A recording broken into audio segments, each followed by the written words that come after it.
The different systems that we looked at before the RoboTrex were all pallet pull type systems. The reason the RoboTrex kind of trumps all of that for us is you get a lot more vices. If you go with a pallet system and put a vise on it, you're limited to 8, 10, 12 pallets. We have 120. Now we have flexibility of smaller batches or even larger batches, but because it's 5-axis and one at a time, we can access all sides of the part. So if it's 5-axis in a vise, then obviously the RoboTrex is the best fit for that. In order to scale our business, we need to keep product on the shelf, because one thing we've found with our customer base, they want it right now.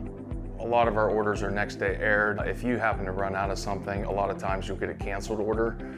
So one of our products before we got the RoboTrex was our AW steel magazine. We just couldn't make them fast enough. We were backed up quite a ways, and with just an 8-hour shift on the machine, there was no way we could get it done. So after adding the RoboTrex, we were able to run 24 hours a day on nothing but our steel mag product.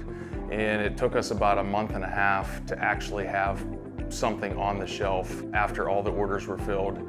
And then we kept it ramped up for another month and a half after that to actually have inventory. So that helped bring that product to life, keep the customers happy. And the more product that you can ship, all those guys tell their buddies, and then it turns into more orders. So it's really helped scale the business, catch up when we need to.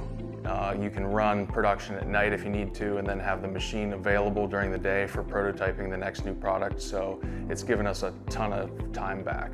One thing I see in a lot of these videos too is you can watch all these testimonials and everyone says, oh, their customer service is great. They're like never have any trouble. I don't know, I hear that stuff and I just kind of look through it like they're just saying that because they're on camera and the guys are there. But honestly, the process was very smooth. Came in, they set it up. Sure, there's a couple little bugs at the beginning, but every single piece of equipment that I've bought has had a couple little bugs, and what you look for is how quickly they can come in, solve the problem, how responsive they are to your emails, because you have a problem, you want it fixed now. They can remotely log into the system, take a look, see what's going on, and then either walk you through it with a little help document, or they can get somebody there, which we've had both, and we've been happy with the outcome of both. So we're happy with the RoboTrex and how the whole setup process and the ongoing support has been.